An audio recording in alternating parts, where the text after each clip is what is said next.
Fala galera, eu sou o Fabiano Bandeira e aqui no meu canal Muito Botafogo de Futebol e Regatas. Chegou o dia, última rodada do Campeonato Brasileiro de 2022. O Fogão entra em campo hoje às 16 horas para enfrentar o Atlético Paranaense lá no Paraná. E o jogo vale muito.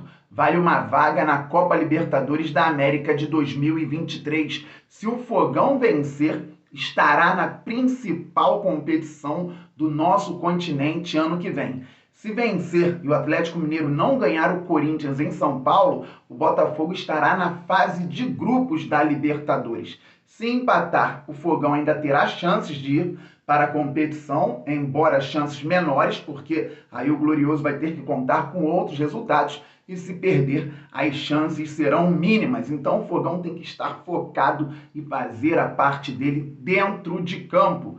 Neste vídeo, em mais um conteúdo robusto para vocês, eu falo que o Botafogo pode usar como estratégia para surpreender e vencer o Atlético Paranaense lá na casa deles e, claro, quais os cuidados que o Botafogo deve ter para não perder o jogo de mais tarde. Antes de tudo isso, eu peço para que você se inscreva aqui no canal Fabiano Bandeira. É simples, rápido, fácil e grátis. Tem um botão embaixo do vídeo, inscrever-se. É só clicar e fazer parte desta família maravilhosa que torce para o Fogão e acompanha o canal Fabiano Bandeira diariamente. Já é inscrito? Traga novos inscritos. Vamos passar logo dos 41 mil, depois vamos muito além, pois o Glorioso é gigante. Deixe o like, isto é fundamental para o crescimento do canal, e ative o sininho para que você receba as notificações de todos os vídeos e todas as lives aqui do canal Fabiano Bandeira. Pois é, galera, contra o Santos, eu falei que o Botafogo tinha que finalizar da entrada da área. O Peixe dá aquele espaço e o Lucas Fernandes fez um golaço assim no primeiro tempo, e o Jefinho finalizou no segundo tempo, no terceiro gol do Botafogo, também daquela região. O goleiro João Paulo soltou e no rebote o Tiquinho aproveitou. 3-0 Botafogo, com duas chances criadas nos espaços que o Santos dá. Tudo bem que eu também falei que o Peixe dá um espaço no lado direito da defesa, e o Lucas Fernandes fez um belíssimo gol, o segundo, explorando o lado esquerdo da defesa deles, com uma belíssima assistência do Daniel Borges. O futebol é dinâmico, isso acontece. O Botafogo tem que explorar as brechas que o adversário dá e tem que criar outras possibilidades para que não fique um jogo engessado. Daqui a pouco eu falo sobre as brechas defensivas do Atlético Paranaense. A equipe do Paraná, do estado do Paraná, né, porque lá tem Atlético Paranaense, Curitiba e Paraná, mas a equipe que vai enfrentar o Botafogo hoje pode entrar em campo com Bento no gol, Kelvin na lateral direita, na zaga o Matheus com o Thiago Heleno e na lateral esquerda o Abner. No meio-campo eles devem ter Eric Fernandinho e Alex Santana, que a gente conhece tão bem, já jogou no Botafogo. Na ponta direita, o Terence como centroavante, o menino Vitor Roque, e na ponta esquerda, o Vitinho, que o Botafogo chegou a pensar em trazer neste ano. Então é um time forte. Daqui a pouco eu falo também sobre as ações ofensivas deles, que dependem muito da individualidade desses bons jogadores jovens que eles têm. Pois bem, galera, se não for esse o desenho, com Alex Santana um pouquinho mais solto no meio, o Atlético Paranaense pode ter Eric Fernandinho e aí o Terãs por dentro, com o Vitinho na ponta direita, o Vitor Roque mais à frente e na esquerda o Coelho, mas eu duvido dessa escalação, acredito na escalação inicial que falei aqui. O Botafogo poderá explorar muitos espaços que o Atlético Paranaense dá hoje.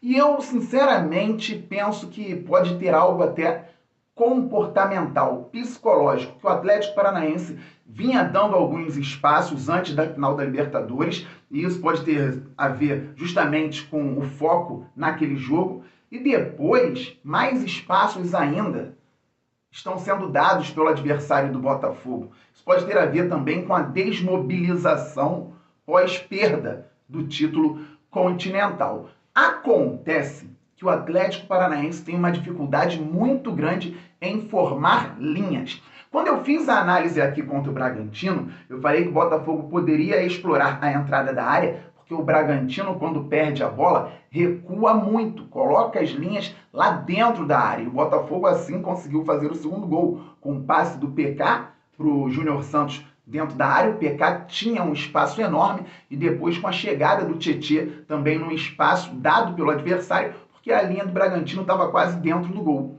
O Atlético Paranaense dá esse espaço também à frente da área, mas não porque recua muito as duas linhas. É porque hoje o Atlético tem uma dificuldade na formação dessas linhas. A última linha até fica com 4 atletas, os 2 laterais e os 2 zagueiros, e ela fica lá atrás. Quando eles tentam recuar com 2 linhas, geralmente a linha da frente não fica cheia, eles não conseguem colocar 4 homens. Geralmente está ali o Fernandinho, outro volante, no máximo um lateral do lado oposto, 3 homens, 2 homens.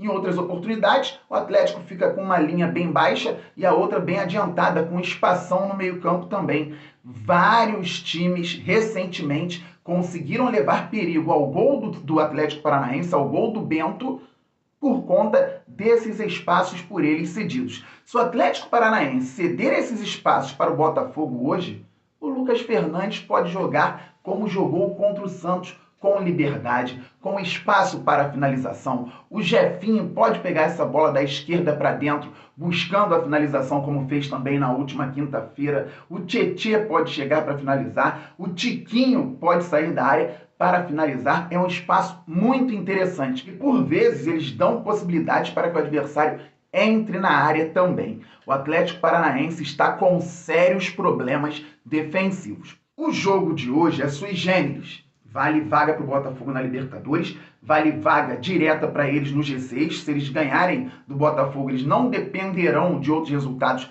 para irem para a fase de grupos. Então, vale muito para eles também. E dependendo, se o Botafogo vencer o Atlético Paranaense hoje, eles podem sair até do G8. O CAP, que ficou grande parte do campeonato no G8, pode ficar na vaga apenas para a Copa Sul-Americana. Imaginem quantos problemas o Atlético Paranaense vai ter se não for para a Libertadores depois de uma competição inteira na zona de classificação. Então, hoje é um jogo diferente. Talvez eles entrem mordidos com uma marcação mais forte, com uma marcação-pressão, ou então com as linhas mais compactas, atrapalhando assim os objetivos e as ações do Botafogo. Para isso, o Botafogo tem que estar ligado também em outras possibilidades. 1 contra 1 do Jefinho na ponta esquerda, uma diagonal bem feita do Júnior Santos pelo lado direito, o Lucas Fernandes, quando não der para carregar a bola ou então para fazer lançamentos longos, trabalhar curto com o Tietê e provavelmente com o Patrick de Paula, que deve jogar no lugar do Gabriel Pires. O Botafogo vai ter que fazer o pivô em muitos momentos com o Tiquinho Soares para ele segurar essa bola e esperar alguém chegar para a finalização. Temos recursos, mas que podemos explorar os espaços. Se o Atlético Paranaense jogar como jogou contra o Atlético Goianiense na última quarta-feira, se jogar como jogou contra o Palmeiras em casa recentemente também, o Botafogo tem tudo para aproveitar. Bola aérea. O Atlético Paranaense teve problemas na bola aérea contra o Inter, contra o Palmeiras, contra o Coxa em algum momento, e o Botafogo tem essa bola aérea hoje muito forte. Marçal e Cuesta, então, nem se fala. O Botafogo pode tentar aproveitar isso também. Escanteio, falta perto da área. Lembrando que o Marçal bate muito bem e que o Daniel Borges também bate bem. É o líder de assistências do Botafogo no ano. O Botafogo tem, além do Vitor Cuesta, o Adrielson, o Tiquinho. São jogadores que chegam bem também para essa zona de finalização pelo alto. Ok. E quais os cuidados devemos ter? Atenção total na qualidade dos jogadores do Atlético Paranaense, principalmente na zona ofensiva. O Atlético Paranaense não tem um padrão ofensivo como várias equipes que estudei recentemente. O futebol brasileiro tem que melhorar na questão do padrão ofensivo, que não seja hoje o Atlético Paranaense contra o Botafogo, mas eles têm jogadores habilidosos e com características de finalização de fora da área. Então, o Terãs, jogando na ponta direita, ele consegue cortar para dentro e finalizar muito bem com a esquerda. Ele jogando por dentro, da mesma maneira, consegue finalizar de longa e média distância com a perna esquerda com muita qualidade. Fez um golaço na última semana contra o Atlético Goianiense, fora de casa, no empate em 1-1. Do outro lado, o Vitinho também tem essa característica de cortar para dentro e finalizar com a perna direita. Isso ele jogando na ponta esquerda. Só que recentemente ele jogou na ponta direita e cortou para dentro também, finalizou na trave em determinado jogo com a perna esquerda. Então eles têm essa característica, os nossos laterais, os nossos extremos, aqueles também que vão fechar na hora da finalização por dentro, então os zagueiros, todos no sistema defensivo devem estar atentos a esse tipo de jogada do Atlético Paranaense. Quem finaliza por dentro? Alex Santana, se jogar no meio-campo. Não é um jogador tecnicamente acima da média, mas sempre fez golaços de fora com finalizações de qualidade, em muitos momentos também de força, no próprio Botafogo. Então, quem for fechar ali no meio-campo tem que estar atento. Tietê, Patrick de Paula, eventualmente o Lucas Fernandes, porque todo mundo participa. São características. O Atlético finaliza bastante de fora da área, tanto do ponta cortando para dentro para chutar com a perna boa, quanto do Alex Santana ou de outro meio-campista também por dentro finalizando. Além disso, o Atlético também tem outra característica importante: marcação alta em alguns momentos ou pressão pós-perda. O Atlético leva perigo aos adversários e faz gols roubando bola no campo ofensivo. E eles definem rápido essa jogada. Aconteceu em alguns jogos e aconteceu mais recentemente contra o Atlético Goianiense. O Atlético Goianiense jogando muito melhor que o Atlético Paranaense, tentava sair do campo de defesa, houve um carrinho, uma roubada de bola do Atlético Paranaense, no campo de defesa do Atlético Goianiense. A bola chegou rapidamente ao Terãs, que definiu de longe um chutaço, um golaço. Então o Botafogo não pode brincar com a bola no campo defensivo, porque eles têm essas características. Tomando conta dos garotos, o Vitor Roque, que é muito jovem, é uma revelação do futebol brasileiro, se movimenta muito, o Botafogo também tem que tomar conta dessa saída de bola e fazer o que falei aqui em grande parte do vídeo na zona ofensiva. Estaremos ligados, estamos torcendo muito para que o Fogão consiga ir para a Copa Libertadores. Estamos muito juntos, meus amigos. Saudações alvinegras, aquele abraço, valeu, fui!